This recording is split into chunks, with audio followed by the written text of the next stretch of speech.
શું તમારા પણ બાળકો ફણગાવેલા મગ નથી ખાતા? તો આ રીતે તેમને ફણગાવેલા મગનો ઓછા તેલનો નાસ્તો ચોક્કસથી બનાવી આપજો, તેમને ખૂબ જ ભાવશે. તો તેની માટે અહીંયા 2 કપ મેં ફણગાવેલા મગ લીધા છે અને તેને આપણે ચોપરમાં એડ કરીને અને અધકચરા ક્રશ કરી દેવાના છે. તમે ફણગાવેલા મગની જગ્યાએ ફણગાવેલા મઠ પણ લઈ શકો છો આ રેસીપીમાં. મિક્સિંગ બાઉલમાં તેને કાઢી લઈશું અને હવે આપણે તેમાં ઝીણી સમારેલી ડુંગળી લેવાની છે. 1 નંગ જેટલી અહીંયા ડુંગળી લીધેલી છે. ત્યારબાદ બાફીને મેશ કરેલા બટાકા છે અહીંયા 2 નંગ જેટલા, તે ઉમેરી દેવાના છે. હવે અહીંયા ઘરનું બનાવેલું મેં પનીર યુઝ કર્યું છે, તો અપ્રોક્સ આ 50 ગ્રામ જેટલું પનીર છે, તો તેને આપણે છીણીને યુઝ કરી દેવાનું છે. અને ત્યારબાદ આપણે એક ચીઝનો ટુકડો તેમાં છીણીને યુઝ કરીશું.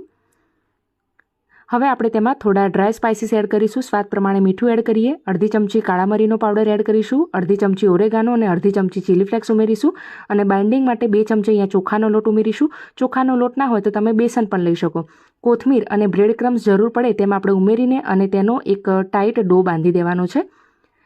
એમાંથી આપણે બોલ વાળવાના છે, એટલે એ પ્રમાણેનો આપણે લોટ બાંધવાનો છે અને બ્રેડ ક્રમ્સ જેમ જરૂર પડે તેમ લેતા રહીશું વચ્ચે વચ્ચે. આ રીતનો લોટ બંધાઈ જાય ત્યારે આપણે નાના નાના બોલ સાઇઝના આ રીતે બોલ બનાવી દેવાના છે.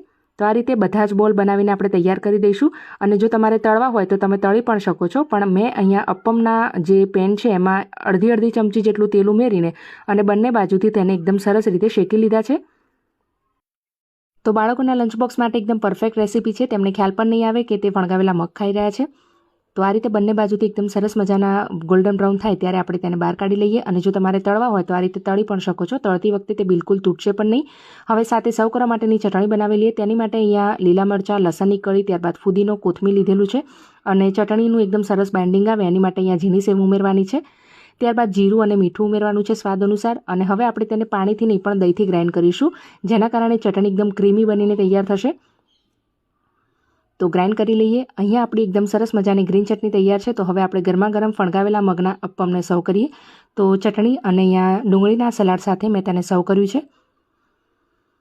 તો તૈયાર છે આપણા ફણગાવેલા મગના અપ્પમ.